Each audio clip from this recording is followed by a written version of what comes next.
संजय शिरसाट बोलतायत, थेट जाऊयात.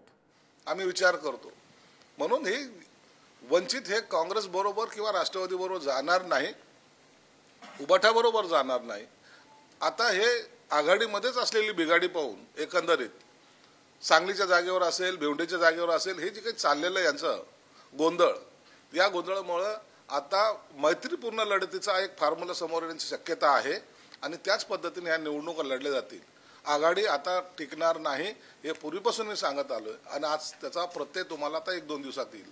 भिवंडी आणि कल्याणमध्ये सध्या चाललंय काय? कारण शिवसेना आणि भाजपमध्ये तणावाची परिस्थिती असं बोललं जात आहे. आपण पाहिलं की कल्याणचे जे विद्यमान खासदार आहेत त्यांचा प्रचार आम्ही करणार नाही अशी भूमिका भाजपने घेतली. आता शिवसेनेचे नेते म्हणतात की आम्ही कपिल पाटलांचा प्रचार करणार नाही, कडीपत्त्याप्रमाणे त्यांनी शिवसेनेला बाहेर काढलं. नाही, असं काहीच नाही. काल आशिष शेलार असतील की रवी चव्हाण असतील, त्यांनी सुद्धा त्यांची भूमिका स्पष्ट केलेली आहे की आमची जबाबदारी आहे कल्याणची सीट निवडून आणण्याची, तशीच आमचीही जबाबदारी आहे भिवंडीची सीट निवडून आणण्याची. म्हणून यामध्ये आता वाद राहणार नाही. जे कार्यकर्ते तिकीट मिळण्याच्या पूर्वी आपल्याला तिकीट मिळावं म्हणून आग्रही होते, आता ते सर्वजण महायुतीचा प्रचार करतील. आता कोणताही वाद त्या ठिकाणी येणार नाही.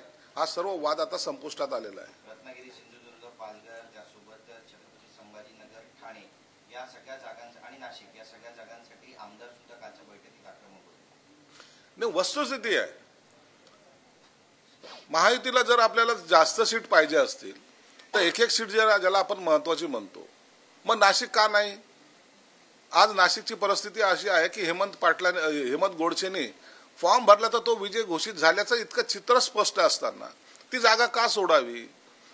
त्याच पद्धतीने अनेक जागा, संभाजीनगरची जागा ही आमची पारंपरिक जागा आहे, शिवसेनेचा उगम त्या ठिकाणून झालेला आहे, म्हणून ती जागा सोडता येणार नाही. पालघर असेल, सिंधुदुर्ग, रत्नागिरी असेल, या सगळ्या जागा संदर्भात आम्ही आग्रही आहोत. आणि मग असा आग्रही असताना आपल्याला प्लस जर पाहिजे असेल, तुम्हाला वाटतं की एक सीट आपली आली असेल, यासाठी आमचा आग्रह आहे. आणि म्हणून मला वाटतं शिंदे साहेबांच्या कानावर आज आम्ही काल सर्वच नेत्यांनी, मंत्र्यांनी, आमदारांनी टाकलंय आणि त्यांनी सुद्धा सांगितलंय की या संदर्भात मी माझ्या पद्धतीने योग्य तो निर्णय घेईल. म्हणून आता आम्हाला अपेक्षा, उद्या कदाचित त्याच्यावर निर्णय होईल आणि कोणत्या जागा सुटल्या याचा तिळाचुळा सुटलेला दिसेल.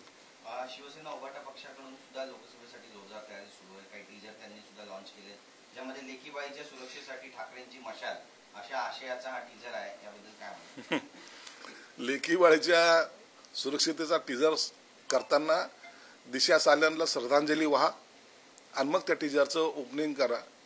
कदाचित मागच्या घटना ते विसरले असतील, परंतु ह्या सर्व महाराष्ट्राच्या जनतेला माहिती आहे, लेकीबाळीचा सुरक्षा नाही तर त्यांचा जीव घेण्याचं काम यांनी केलेलं आहे.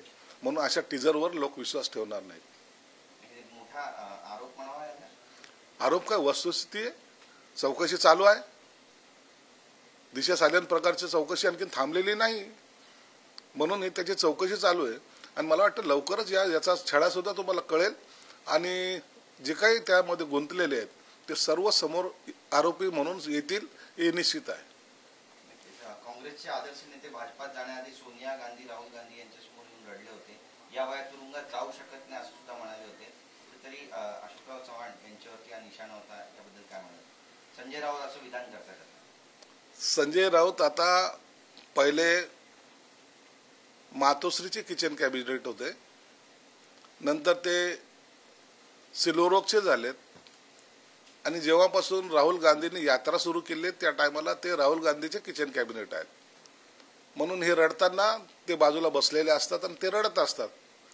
बेकारचे, बेछूटपणाचे वक्तव्य करण्याची ही जी सवय आहे ही फक्त महाराष्ट्रात एकमेव अशी व्यक्ती आहे जी संजय राऊत, त्यालाच असे वक्तव्य करता येतात. कोणी कुणासाठी रडत नसतं. रडायचा टाइम आता संजय राऊतचा आलेला आहे.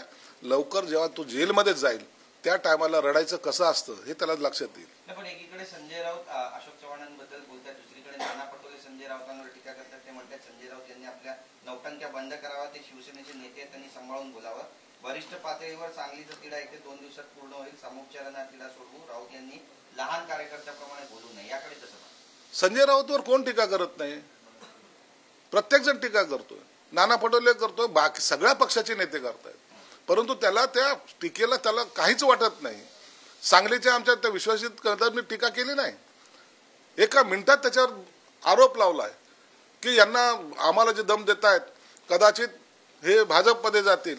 तुम्ही कोण ठरवणार आहे? तुम्ही कशाला बोलता त्यांच्यावर? तुम्हाला तुमच्या पक्षामधले लोक सांभाळता येत नाही. अनेक जण आमच्या संपर्कात आहेत. 2-3 दिवसामध्ये काही लोकांचा प्रवेश होणार आहे. त्यांना सांभाळण्याऐवजी इतर काँग्रेसवर टीका करून त्यांना ही आघाडी ठेवायचीच नाही हे त्यांचं ठरलेलं आहे. शरद पवारने दिलेलं त्यांना एक काम आहे ते, आणि म्हणून काँग्रेस बरोबर जेवढं अंतर राखता येईल तेवढं राखायचं काम उबाटा गट करतंय, आणि म्हणून ही आघाडी या लोकसभेमध्ये टिकणारच नाही. सर, संजय निरुपमांची जोरदार चर्चा आहे सध्या येणार आहे. तुम्ही सुद्धा म्हणाले की 48 तासामध्ये घडामोडी घडतील. काय होईल असं वाटतं? आणि उत्तर पश्चिमची जी उमेदवारी आहे त्या उमेदवारीची माळ त्यांच्या गळ्यात या निमित्तानं पडणार आहे. संजय निरुपम निश्चितच मुख्यमंत्री साहेबांच्या संपर्कात आहेत. कदाचित आज त्यांची भेटही होण्याची शक्यता आहे. परंतु तिथलची उमेदवारी कुणाला द्यावी याचा निर्णय मुख्यमंत्री साहेब घेतील. त्यावर मला बोलण्याचा अधिकार सुद्धा नाही. त्यांना एकदा येऊ द्या, मुख्यमंत्र्यांशी चर्चा करू द्या, त्यानंतरच खरा जो काही निर्णय आहे तो आपल्या समोर येईल.